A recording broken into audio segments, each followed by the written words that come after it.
you feel that it's time to declutter or organize your wardrobe, in this video I will share with you a method of auditing your wardrobe like a professional. It's used by professional personal stylists, including me, but I'm going to translate it into steps so you can do it by yourself in your own home. A wardrobe audit is the process of reviewing your clothes and accessories in order to declutter and organize your wardrobe, prepare it for the coming season, plan your outfits, and make a shopping list for clothing. Your existing wardrobe is the foundation on which you build your style. You can only build your style consciously when you know what's in your wardrobe.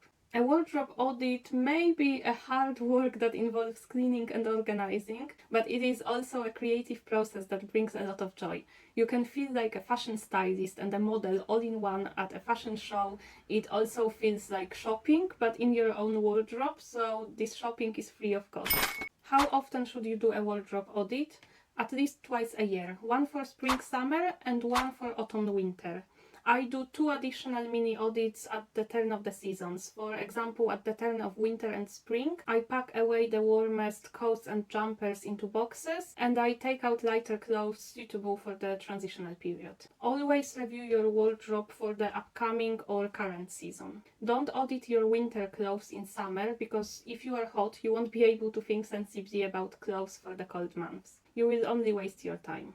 How to prepare for a wardrobe audit. Book 1 or 2 days in your calendar. Ideally, dedicate 2 days because wardrobe audit consumes a lot of energy. There is a lot of cleaning and organizing involved, and it's good to be rested and have a fresh mind when you move on to the creative part. When I organize my wardrobe, I spend 1 day sorting clothes into categories and then cleaning the wardrobe. I wash it, make sure that all hinges and rails are intact and things like that. On the second day, when my mind is fresh, I make outfits and then put things back in order in the wardrobe. Make sure that no one distracts you. If you have children, let your partner spend a day out with them. Plan a lunch break, have a meal ready in the fridge or order something, and make it healthy because you will need fuel for the wardrobe audit. Organize your space. Prepare a notebook and a pen for notes. Make a cup of tea. Play music to put yourself in the mood. Bring all shoes, accessories, everything into the room with your wardrobe. Ideally, there would be a big mirror in that room. Make space. You will need plenty. Prepare bags and boxes for different categories of clothes. Make space on a rail, the floor, the bed to organize your clothes when you are making and photographing outfits. Start your wardrobe audit from taking the clothes out of the wardrobe. Ideally all clothes at once, but if you have many or you don't have much space, you can also do it in batches. Review all items one by one. Sort them into specific categories. Clothes that are worn out for disposal. Clothes that are damaged for repairs. Clothes for alterations. For example, trousers that need taking in. Skirts that require taking up. Shirts missing buttons. Sometimes altering a piece of clothing, like adding darts to a shirt, can turn it into a completely new, stylish and flattering piece of clothing. Clothes that you are not going to wear anymore. They are to be sold or donated. Clothes that you have doubts about. You don't know how to style them, you are unsure whether you should keep them or not. And finally, clothes that are perfect and you love them. You are going to keep them, they will go back straight to your wardrobe. What clothes should stay with you? Ask yourself these 4 questions when you are reviewing your clothes piece by piece. Do I love this piece of clothing or accessory? Do I feel great wearing it? Is it in my style? Does it flatter my body shape, or at least is it neutral for my body? Some clothes may not be perfect on their own, but they make a great impression when paired with other clothes. Does the color suit me? Does it make my face look fresh or tired? Is this piece of clothing comfortable? Is it pleasant to wear? If you consciously give up on comfort from time to time, for example by wearing high heels, then it's fine. But in general, at least some of your clothes should be comfortable, at least for the days when you are feeling unwell. These are the perfect clothes, but there is another category of clothing that may be in your wardrobe. The clothes that you have to keep even though you don't like them. For example, clothes for work because you have a dress code that isn't in your style, but even in those cases you should still choose your best options whenever you can. Let's use an example of a white shirt. You can either wear a fitted shirt made of some stiff and rough fabric, or you can choose a slightly looser model made of soft cotton. If your clothes for work are uncomfortable, maybe you should write it down in your notebook and start replacing them with time. Now let's move on to making outfits. Organize the clothes that you are keeping in the way that you can see them all and you can access them easily. Hang them back on a rail, lay them on the floor. Do the same with the clothes that you are unsure whether you should keep or not, but separately from your perfect pieces. Now create outfits following your list of needs. Mine would be, for example, 10 outfits for work, outfits for homeware, 3 outfits for a date. Try to include the items that you are unsure of. See if you can make use of them. Be realistic when planning your outfits. You might be able to make 5 outfits with 1 linen shirt, but you won't wear the same shirt every day. You need more clothes between laundries. If you can't create enough outfits, write down missing outfits in your notebook. Now focus on the remaining clothes that you don't know how to style. Take each item one by one and try to create any outfit that you would like to wear and you have occasion to wear it for. After reviewing all these clothes and trying on all the outfits, decide whether you want to keep those clothes or not. Sometimes we have clothes that we don't wear only because we don't have anything matching.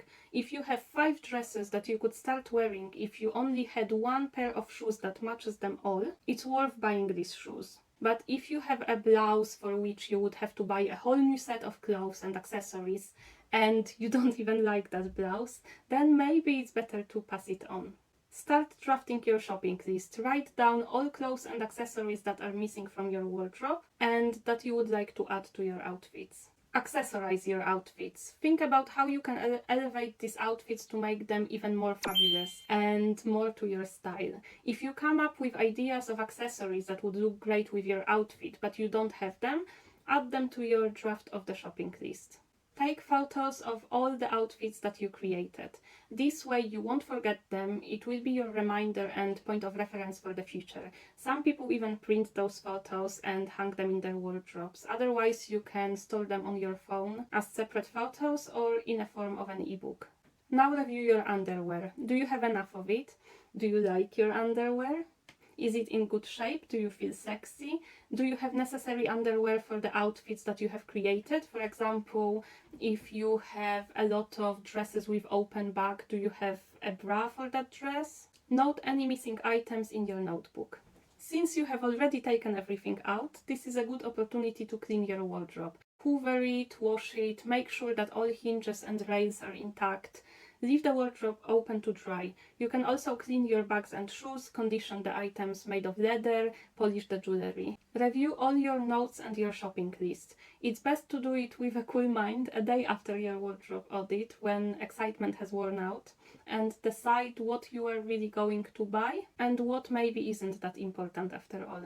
If you noted any outfits that you are missing from your wardrobe, for example, you don't have enough outfits for your holiday, plan what pieces of clothing they should contain. If you are short of ideas, you can go on Pinterest. Then check again if you have all necessary pieces in your wardrobe, and if you don't, add them to your shopping list. Finally, review your shopping list, decide what items you really intend to buy, and cross out everything else. If you decided to not buy something that was necessary for you to start wearing the clothes that you don't wear, then discard those clothes. You're not wearing them anyway, you're not buying anything to match them, you don't need them in your wardrobe. Put them in your for sale or donation box. Plan your shopping. Maybe you don't want to spend too much money at once, then plan the most urgent items for shopping this month and the rest in coming months, based on your priorities. As you are auditing your wardrobe, make the most of it. Let it be more than just time spent on cleaning. During a wardrobe audit, you can reflect on your past purchases, consider what you wear the most, what you never wear at all, learn something new about your style. This way you will be able to draw conclusions for the future, improve your shopping habits, save money, notice the direction in which your style is heading and take control of it. It will help you improve and elevate your style. If you would rather hire a stylist who will help you review your wardrobe and will create outfits for you, you can contact me directly. In the description below there are my contact details and the link to my website where you can find information about my services. But if you are up for the task, there is something you can do even today. take out your calendar and schedule a date for your wardrobe audit. And if you need additional motivation to make it happen, you can leave a comment under this video saying, I'm going to do my wardrobe audit on and the date. In my next video, I'm going to explain how to make that difficult decision on what clothes to keep in your wardrobe and what to part with if you find in your wardrobe many clothes that you don't wear. Thank you for watching this video.